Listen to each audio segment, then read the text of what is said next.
Volvemos a hablar hoy del caso Loan. Ha declarado la familia del pequeño desaparecido hace 2 años atrás en este juicio que continúa con una ronda de testimonios familiares con la declaración de tanto los padres como los 5 hermanos del nene.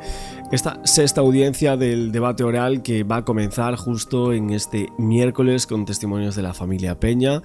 El jueves está previsto que declare también la abuela, Catalina, y tuvimos un poco de rifirrafe, lo que sería José Peña y María Noguera y su hijo Mariano, que declararon por primera vez ante el Tribunal Oral Federal de Corrientes, y en los testimonios coincidieron en recordar algunas actitudes de Laudelina que le resultaron muy llamativas el día de la desaparición de Loan durante las primeras horas de búsqueda.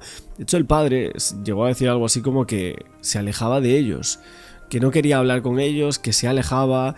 Incluso al siguiente día llegó a hablar del accidente. Aquí lo vemos, dijo que al otro día Laudelina dijo que habría ocurrido un accidente. Obviamente no confía en ella, los padres no confían en Laudelina, siempre ponen el foco, dicen que la notó extraña, al final era la tía de Loan, ¿no?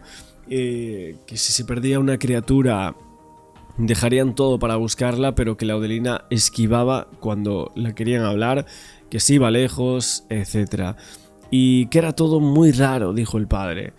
Asimismo, nos acordamos de todos los puntos en los cuales esta señora supuestamente dio unas declaraciones que se confiaba que podían llegar a ser ciertas, pero luego nunca se llegaron a afirmar del todo, ¿no? Se esperaba ahora que algunos testigos reconstruyesen cómo vivieron las primeras horas posteriores a la desaparición de Loan, si tiene algo que ver con lo que dijeron también los padres del pequeño, pero podrían ser consultados sobre toda la relación con algunos imputados, sobre algunos movimientos registrados durante la investigación, y ahora veremos qué declara también Catalina Peña.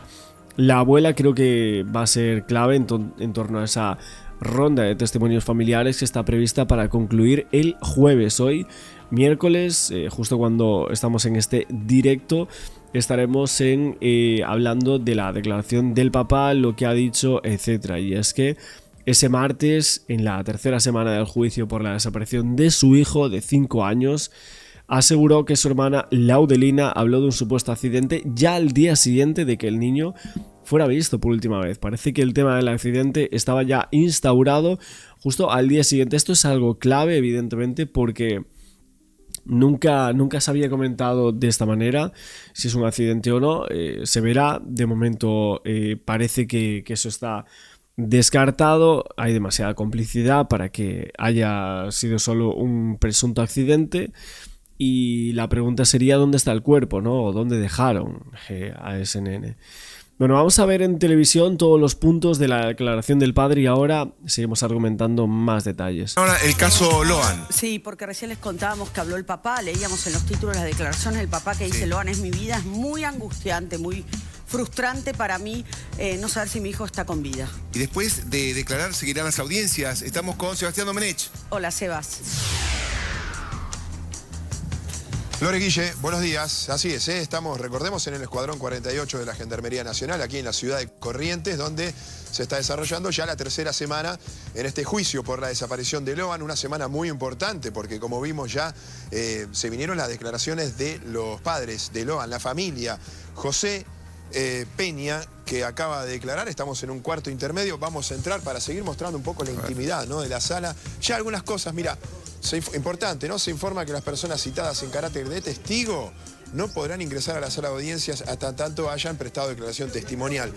Esto es lo que va ocurriendo en el día de la fecha, ¿eh? Por ejemplo, ahora María tiene que declarar, está afuera, estuvo afuera toda la mañana, la mamá de Loan. José está dentro y ya puede entrar, si quiere, por ejemplo, a la sala de audiencias y ser testigo de la audiencia, ¿no? Él ya fue testigo en esta causa, acaba de declarar, imagínense lo importante para este juicio, escucharlo a él. Ahora sí vamos a bajar un poco la voz y vamos a ver una vez más esta sala de audiencia. A la derecha la tenemos al matrimonio, a Carlos Pérez, a María Victoria Cayaba, ¿no?, que ya están sentados esperando el reinicio de esta audiencia, claro, en este cuarto intermedio que se acaba de dar después de la declaración del papá de Loan. Y está Laudelina, claro, Laudelina que, mirá, la actitud de Laudelina fue la de mirar hacia abajo constantemente, salvo en el momento en que José empezó a hablar de su hermana, de ella. Entonces ella miraba atenta a ver lo que decía justamente José, que estaba a unos centímetros nada más. Y la actitud de Pérez y Callaba del matrimonio, que sigue charlando, Carlos Pérez ahí le está explicando algo a su esposa. Bueno, ellos siempre fueron de mirar directamente, muy atentos, mirando a José. Por supuesto que no pueden tener un cruce de miradas porque José está mirando hacia adelante, hacia el tribunal, y ellos están al costado a la derecha, atrás, pero muy atentos a cada detalle y meneando la cabeza, que sí, que no, afirmando, negando. Nosotros, al estar acá, Claro. yo estoy sentado acá a centímetros de ellos, puedo ver Claro. todo esto, ¿no? En estas sillas, y eso es lo rico de estar acá dentro de la audiencia. Aunque no podemos grabar, podemos Sí. tomar conciencia de la actitud que tiene cada uno de los imputados, ¿no? Y bueno. Bueno, lo clave aquí o lo nuevo, lo exclusivo en torno a la información de la declaración de los padres, que tantas veces lo habíamos escuchado, yo no recuerdo en ningún momento que hablasen de que al día siguiente de la desaparición de Laudelina ya estaba diciendo algo de un accidente. O sea, ¿se lo dijeron a ellos? ¿Cómo se lo dijeron? Porque esto de que si traían la idea de antes o algo así, todo esto se complica bastante. O sea, yo no entiendo nada. ¿Cómo puede ser que esto no se dijese antes? ¿Qué sucedió aquí?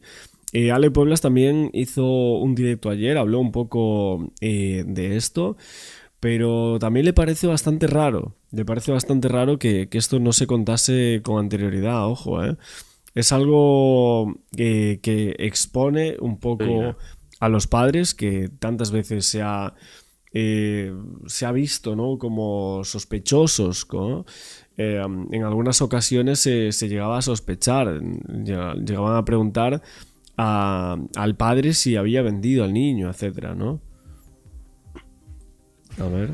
Y José habló de que Laudelina al otro día ya le dijo algo de un accidente. Así que atención con esto, porque si ya traían la idea del accidente de antes, es raro. Sí, parece que eso ya estaba de antes, ¿no?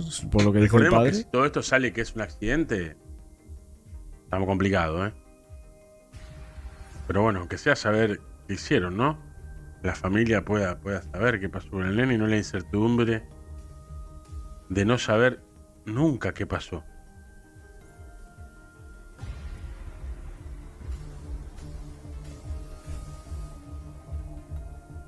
José dijo que Laudelina le dijo al otro día. José dijo que Laudelina al otro día le dijo que podría haber sido un accidente. Eso se acaba de conocer ahora en el juicio. José dijo que Laudelina le dijo al otro día del accidente. Es raro. Al otro día que desapareció Loan, como que Laudelina le dijo a José, fue un accidente. Es raro. Es raro, ¿eh? A ver. No, es que hay muchas cuestiones que habrá que ver. O sea, ¿cómo puede ser que 2 años después el padre diga esto? O sea, ¿cómo puede ser que el padre tarde tanto en asegurar que al día siguiente de la desaparición ella estaba diciendo que había sido un accidente? Pero ¿cómo le dijo ese accidente? ¿Le preguntó más? Es que vamos a ver. O sea, y sabemos que luego sucede todo, lo de que ella va a declarar con Codazzi, el abogado y todo ese rollo, pero no conocíamos este detalle. Esto se acaba de conocer, por lo que estoy viendo. Yo no estaba muy seguro, pero parece ser que Ale Pueblas también confirma este extremo, ¿no? Que ahora el padre asegura que habló con Laudelina al día siguiente y ella estaba comentando ya que había sido un accidente. ¿Cuándo pasa eso? Él va a la justicia, habla de esto en algún momento. Nunca se había conocido. O sea, ¿qué están haciendo? Yo no entiendo nada. Eso nunca pasó. Ahora están indagando contra Laudelina. La mamá le vuelve a pedir a Laudelina que diga lo que sabe.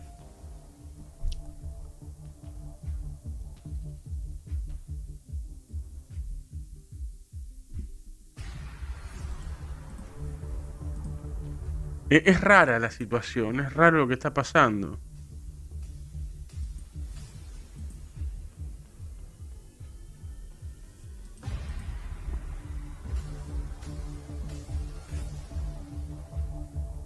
Porque lo del papá de Loan, todo esto que dijo ahora, no está en su testimonio, ¿viste? No está en su testimonio, eso es raro.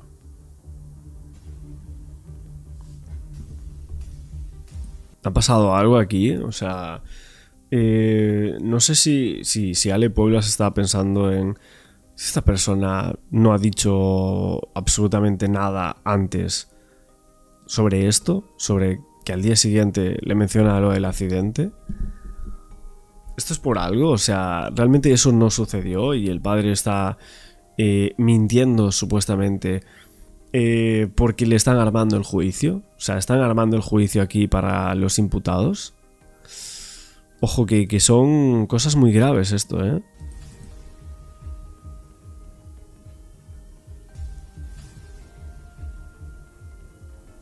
Están ahora con la Laudelina, ¿eh?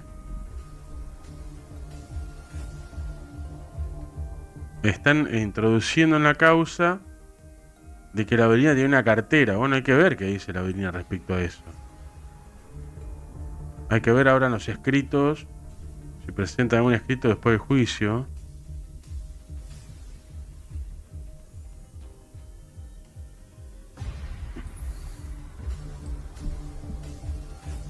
Los jueces ahora, una pregunta.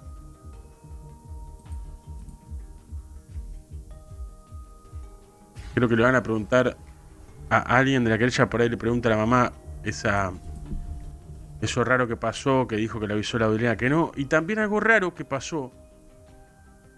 José dijo que la Laudelina iba seguido a tomar mate a su casa. Después vamos a corroborarlo, ¿no? Habría dicho que la Laudelina iba muy seguido a su casa a tomar mates. Y esto...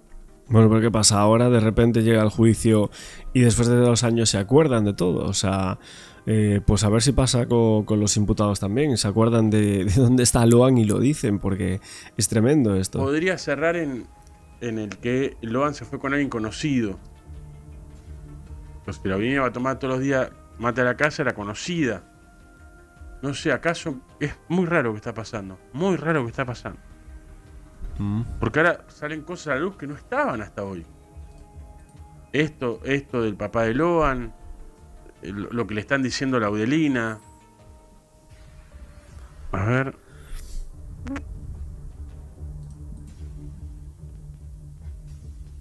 Hay que ver, y los jueces se darán cuenta si lo de los padres ahora es un relato coacheado o no. Bueno, fíjate que esto es lo que yo me estaba preguntando ahora, si el tema de este relato y lo que no se ha dicho hasta el día de hoy le parece extraño a los jueces y ven que aquí hay alguien que está armando el relato de estas personas, de los padres de Loan, me parecería bochornoso. Estamos hablando de la desaparición de un menor de 5 años en ese momento.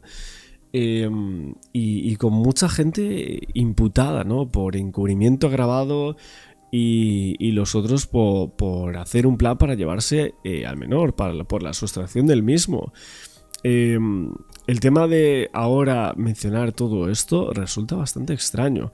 Vamos a seguir viendo en televisión, pero creo que es un punto de incertidumbre total a día de hoy. Y de acá, mira, no vamos a pasar la línea de la Gendarmería Nacional que está custodiando, pero detrás está justamente el asiento donde los testigos van a ir pasando. Recién estaba José y de frente entonces el tribunal escuchando atentamente. Entre otras cosas, obviamente fue un repaso minuto a minuto de aquel día de la desaparición, de aquel almuerzo, recordando qué fue, cómo salieron de casa, que fueron a caballo, cómo llegaron justamente al paraje, al Algarrobal, y ni hablar de cómo lo que significó el momento de no solo las preguntas de la querella y de la fiscalía, sino también de cada una de las defensas, ¿no? Sí, cuántas caras conocidas, tristemente conocidas, y ese pacto de silencio y esa cuestión siniestra y oscura que no se ha podido iluminar todavía tanto tiempo. Una vez se puede pensar, Sebastián, que si el papá de Loan los mira a la cara y le dicen, por favor, si alguien sabe algo, lo que está apostando es que tal vez este pacto de silencio haya sido por alguien que no es de la familia del padre, no es hermano, no es un hermano de sangre ni nada, como Pérez y Callaba. Entonces está apostando a que tal vez, porque se corrompieron por dinero que les deben haber dado, que no le nieguen al padre saber de Loan, que también es familiar de ellos. Tal vez está como su última apuesta a que algún familiar, porque la mayoría de los detenidos son familiares, se quiebre y lo diga. Habló el papá, leíamos en los decida cambiar romper ese silencio. Sí, exactamente. Mirá, ahí estamos viendo una imagen a Benítez, recordemos el marido de Laudelina, que estuvo, por supuesto, en el Naranjal, fue una de las primeras personas en llegar al Naranjal, ahí está, muy pensativo, en este cuarto intermedio.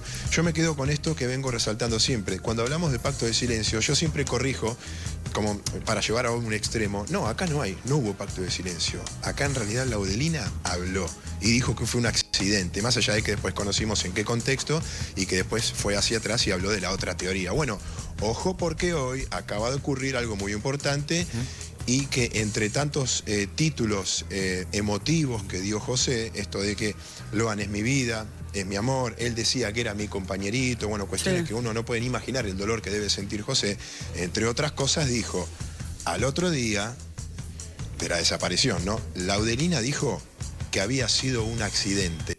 Lo dijo ahí, yo lo escuché, fue la frase de José, yo la escuché. Dijo que fue un accidente, entonces. Fíjate que ya de entrada, en las primeras horas de la búsqueda, ya tenés esta versión en la... O sea, y entonces dice, yo lo escuché, ¿a quién se lo dijo entonces? ¿Quiénes son las personas que estaban allí que escucharon esa frase? ¿Por qué la madre nunca habla de eso?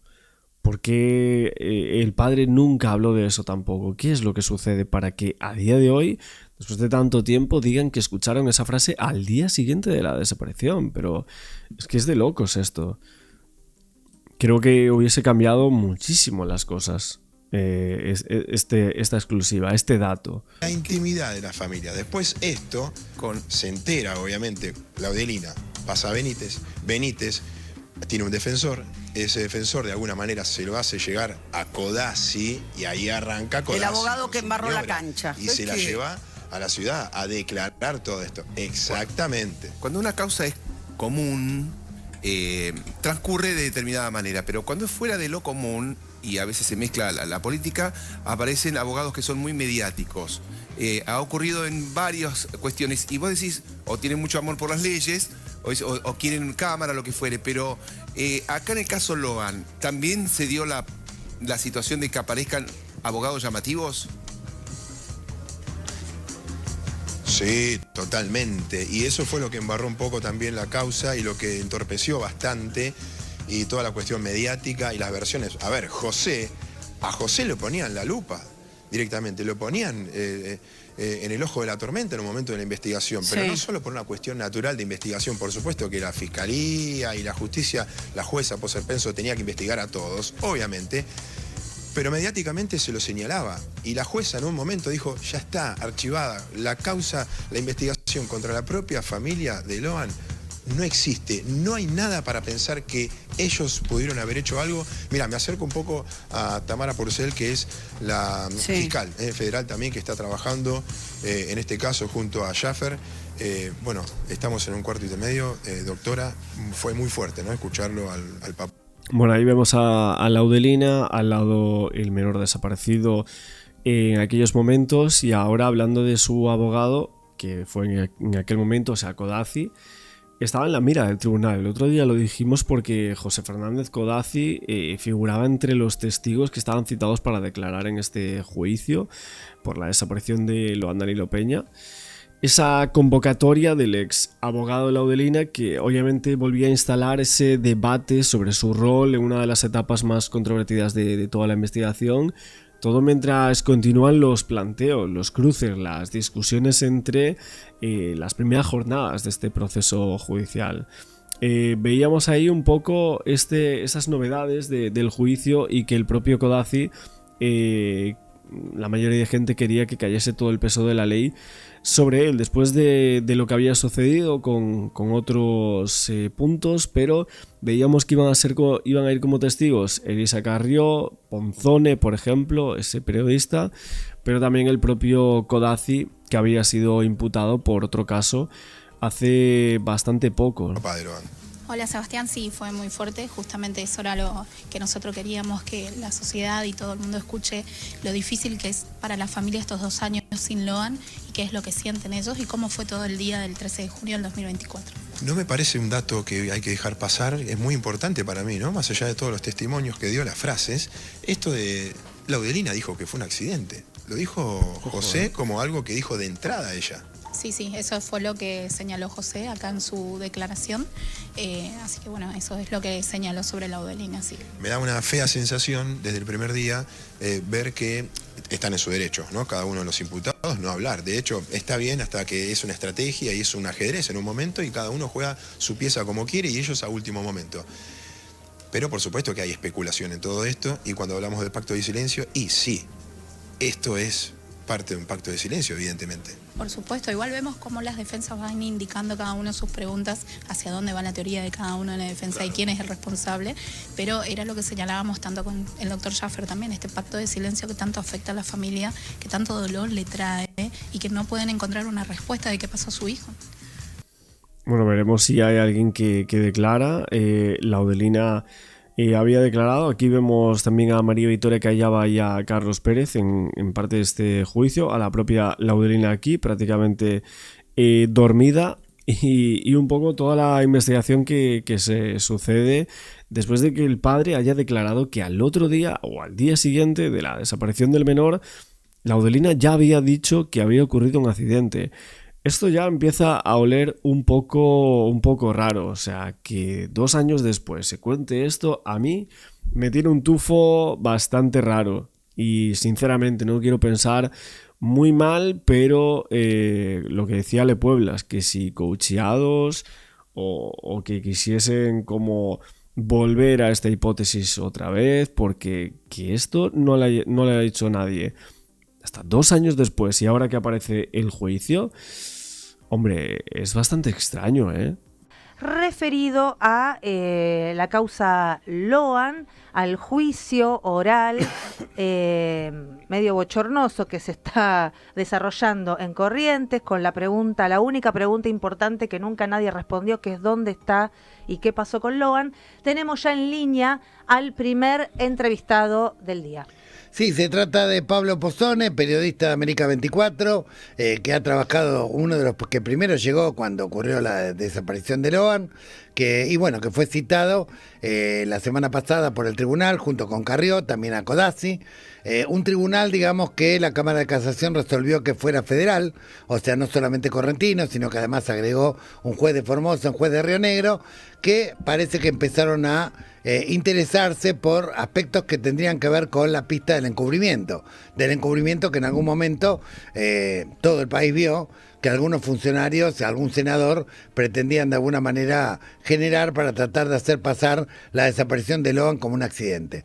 Pablo Pozzone estuvo en el centro de la tormenta en aquellos días, en contacto directo con los protagonistas, así que obviamente su palabra es muy esperada para reconstruir un poco qué es lo que pasó en aquellos días y cómo estás viendo, Pablo, el desarrollo de este juicio.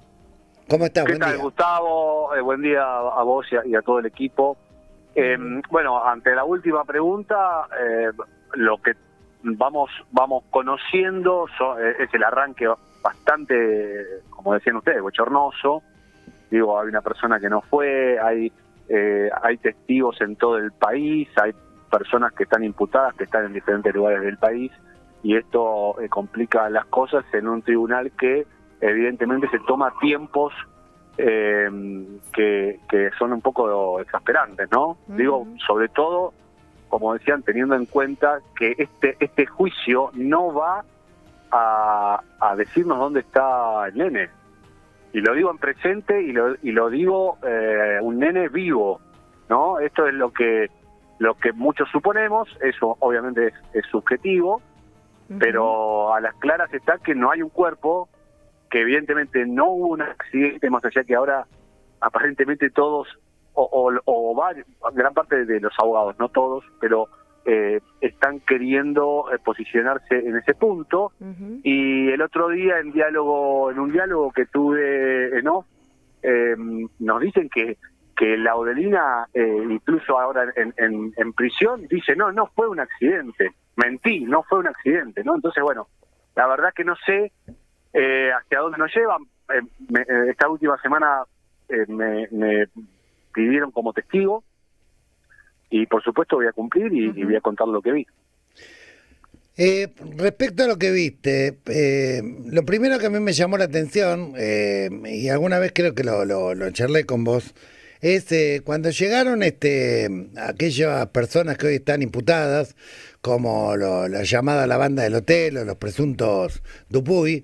Lo que me llamó la atención es que los niños de los primeros detenidos, los detenidos por el hecho principal, no habían sido contenidos por ningún organismo de minoridad de la provincia de Corrientes, como establece el protocolo y la ley. O sea, cuando es detenido un adulto, de los niños se encargan los organismos de minoridad, que incluso están en conexión con el Estado. Esto no había ocurrido y fue el intendente, aparentemente, el que fue a buscar, a través de Lucio Dupuy, alguna alternativa que tendría que haber cubierto el Estado. ¿Me equivoco? No te equivocás. De hecho, es muy llamativa toda esa secuencia. Mientras tanto te digo, una información te doy de último momento, porque esto fue ayer. Dentro del hotel, yo ya no estaba cuando apareció.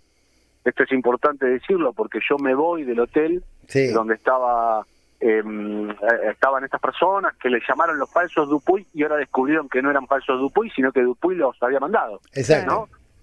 O sea, esto es lo que dijo el abuelo de Lucio Dupuy. Bueno, el americano, el famoso americano, que hoy sigue detenido, está en Marcos Paz, está amenazado de muerte.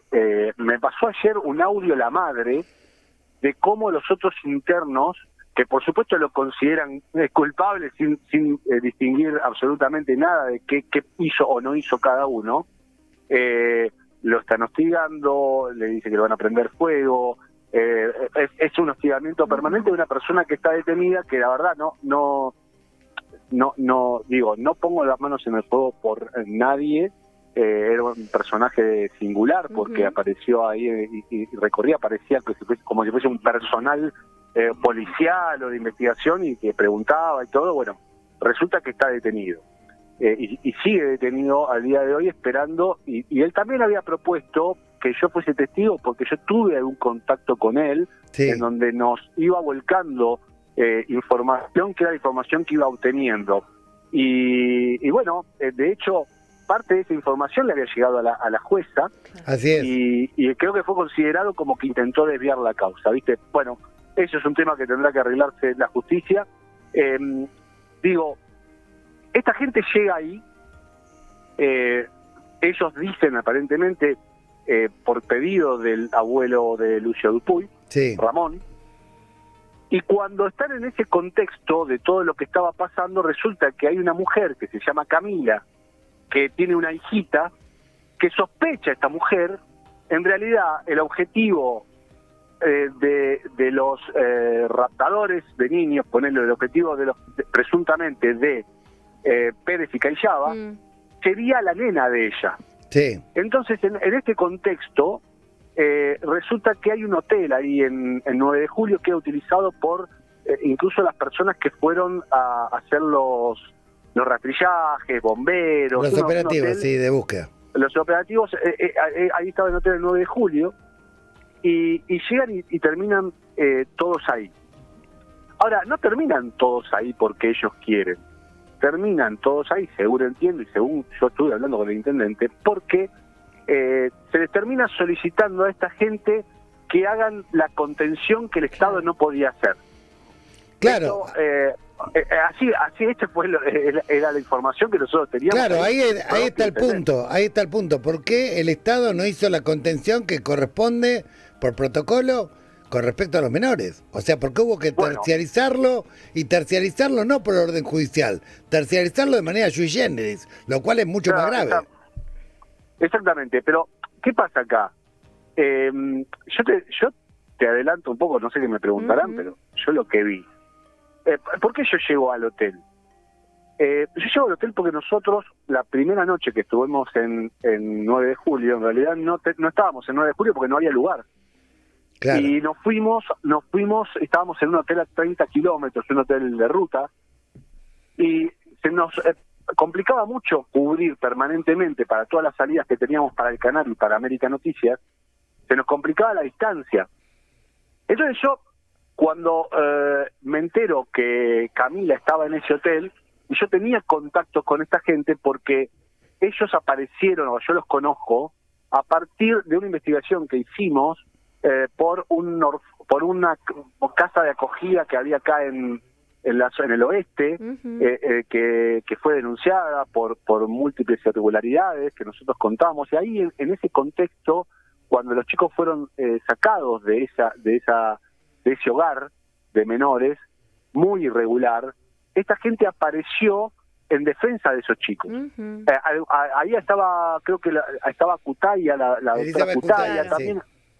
Sí. Después estaba este muchacho Alan Cañete, que después tuvo muchos problemas con la justicia, también estaba en ese grupo. Y también una psicóloga social o trabajadora social llamada Valeria, que era la que de alguna manera motorizaba las denuncias de todas las irregularidades que sucedían en ese hogar. Entonces ahí yo los conozco y cuando me entero que ellos están allá, empiezo a tener un vínculo y empiezo a contactarme para preguntarles, como hacemos nosotros con todas las fuentes, un poco el contexto desde su mirada. También obviamente que hablábamos con otras partes. Entonces yo me entero que Camila con su hija se encuentran en ese hotel, y Camila en ese momento era una nota muy importante porque era la persona que ya se la notaba temerosa. Había sospechas, y yo sabía que las sospechas de ella, porque alguien le había ofrecido un cambio de vida para su hija, sospechaba que en realidad el objetivo era la nena de ella. Entonces yo voy y la entrevisto. Hago una entrevista ahí, fui el primero que la hago, y después hay otros canales que entran al hotel y hacen la entrevista.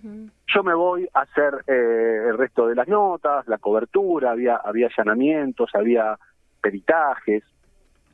Y entonces consulto, pero hay lugar en este hotel, porque a mí me quedaba mucho más cerca que el otro 30 hotel. kilómetros. Me dicen, sí, hay lugar. Bueno, perfecto. Entonces voy al hotel, pago, pagamos la producción, paga la noche del hotel, y la verdad es que yo ahí vi algo completamente normal. Había una señora que era Camila, que estaba con su hija, la hija de Camila y Camila estaban juntas permanentemente, dormían en una habitación que era en el primer piso, yo estaba en el segundo, o el tercero, no me acuerdo exactamente, pero ellos dormían en una habitación y estaban permanentemente juntos, tanto la nena como Camila. Después de esa entrevista yo no entablé demasiado diálogo por respeto, por ser cuidadoso con la nena, tampoco lo hacían, por lo menos en el momento en que yo lo vi, las personas que estaban con ella. Después sí supe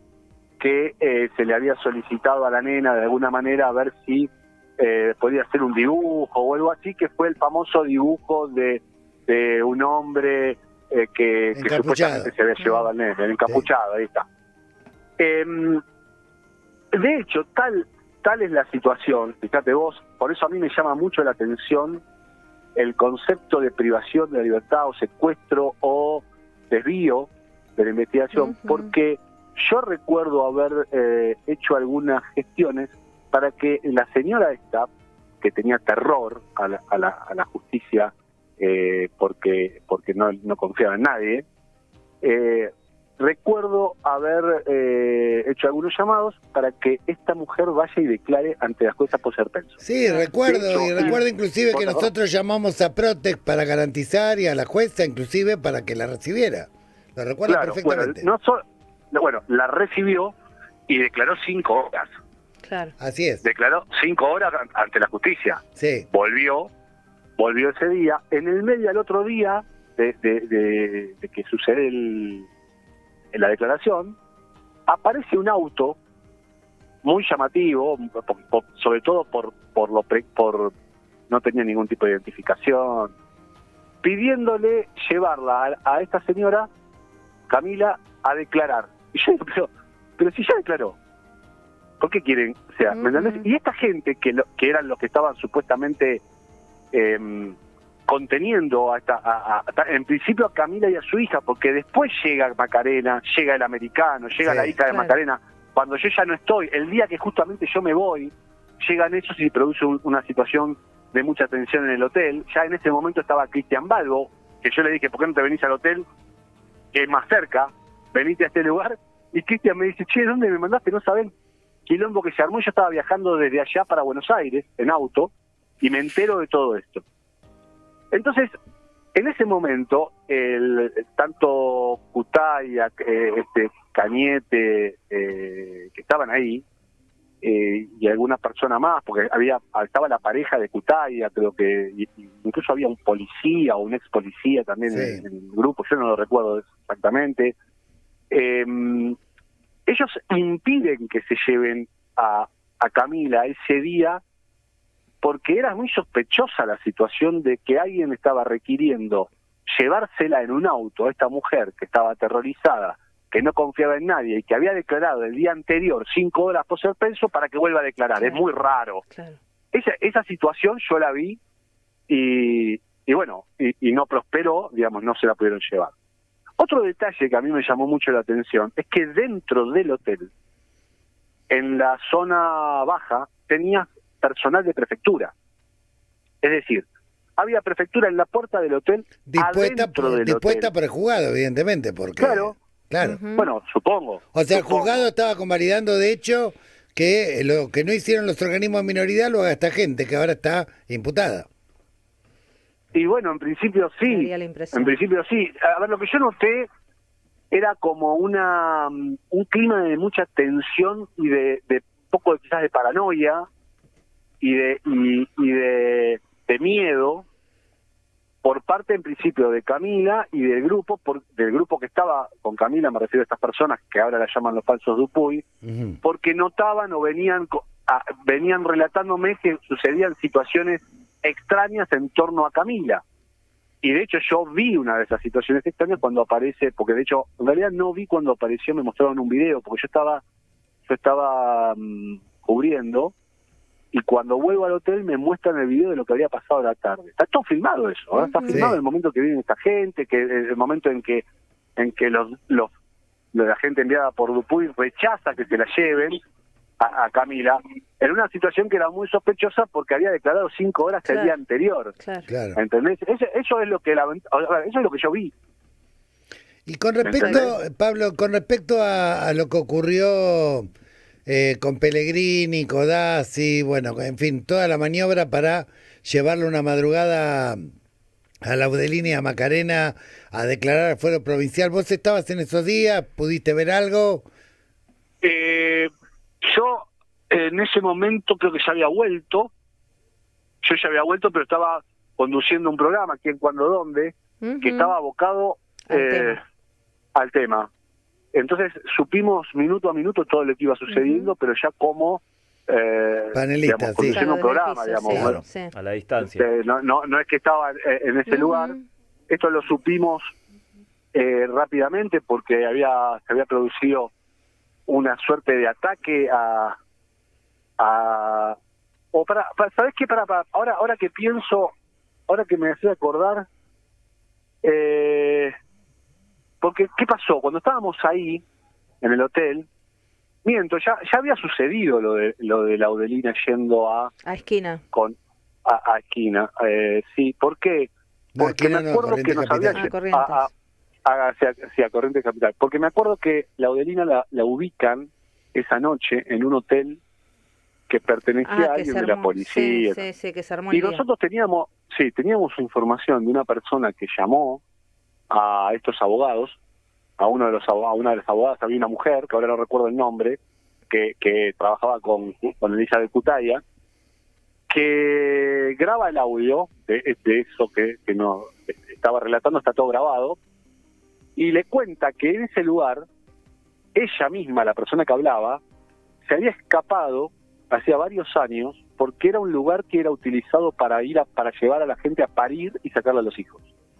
Y la mujer sale corriendo, se escapa sacándose un suero o algo que le habían puesto, trepa por un lugar y se escapa. Y ella no cuenta.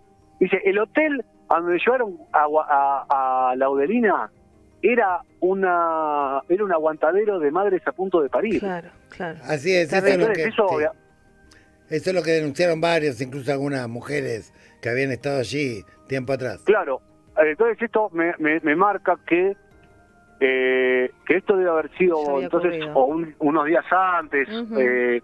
Yo cuando yo no pude hablar con Laudelina, sí hablé con el papá de Loan, y teníamos incluso ya la información de que el comisario los había felicitado porque había aparecido Loan y después volvió a desaparecer. Bueno, es un desquicio. El caso ese es una cosa ahora muy llamativa. Volviendo al caso de la mamá a Camila, digamos. ¿Es cierto, está en el expediente que Camila declaró que algunos policías le ofrecieron cambiar su vida, declarar contra tal o cual persona? ¿Hubo algún incidente de este tipo? Yo lo que recuerdo de esa situación no es que eran policías, sino que era días atrás o antes de que suceda lo de Loan, un tiempo atrás, le venían diciendo a ella que que la vida de la hija podía ser mejor. Yo no sé si eso volvió a suceder después, puede ser, quizás figura en el expediente, puede ser. Pero antes, por eso ella tiene la duda y la sospecha de que la que iban a llevarse es a la nena. Bien, porque bien. ella se había negado. Claro. Bien. Ella se negó. O quizás, y esto ya es una suposición, quizás en un momento pensó que sí y después se arrepintió. Sí. Que es una de las líneas de que lo que puede haber pasado es eso, que quizás estaba todo planificado para llevarse a la nena o incluso hasta de común acuerdo, porque vos sabés cómo funciona eso allá. Sí, claro. A la gente humilde le dicen que a sus hijos le va a ir mejor y que quédense tranquilos y le van a dar una plata y su hija va a estar mucho mejor, y después lo que hace es que la hacen desaparecer y entra en la red de trata. Tal cual. Eso así funciona. Entonces, creo que por ahí ella por eso sospechaba que a quien se querían llevar era esta nena, y bueno, obviamente que finalmente se llevaron a Loan. ¿Y esas personas que se habían acercado antes de que desapareciera Loan a ofrecerle una mejor vida? Tenían más relación con alguna, decían, o sea, entendí yo, por lo menos, que tenían más relación con alguna especie de congregación religiosa o algo así. Mira. Porque de hecho había una pista en aquel momento que decían que había una especie de secta religiosa que podría estar detrás de... Había un grupo religioso que tendría en Brasil un lugar, una chacra o algo así, ¿entendí?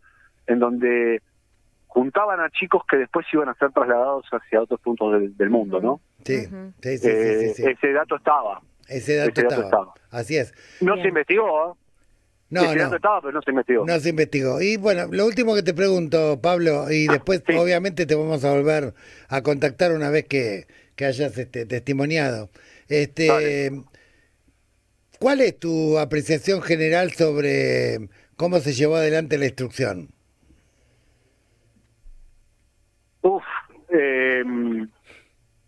Yo creo que toda la instrucción se llevó bajo la presión política de tratar de llevar la cosa hacia algo que no sea trata. Yo no sentí eso, noté eso.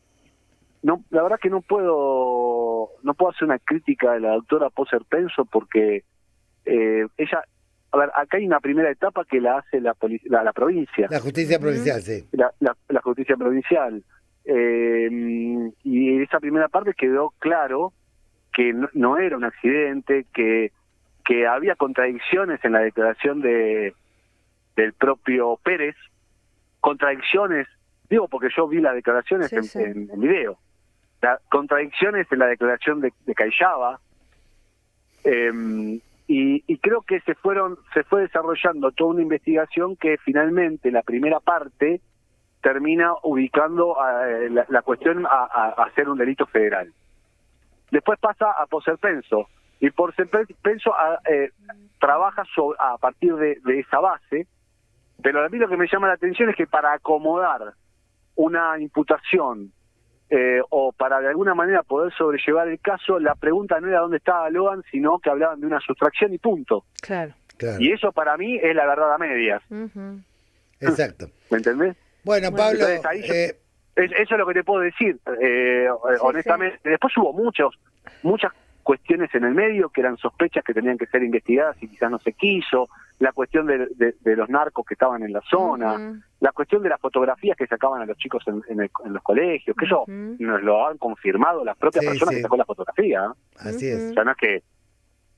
Es muy extraño, Gustavo, y bueno, vos lo sabés también que estuviste pendiente de lo que estaba pasando. Bueno, queda mucho por todavía investigar, a mí me parece que esto va a ser largo, pero bueno, ojalá puedas aportar tu grano de verdad, porque tuviste un compromiso muy fuerte con la investigación y con la causa, así que bueno, te deseamos lo mejor y volveremos a contactarte una vez que hayas testimoniado.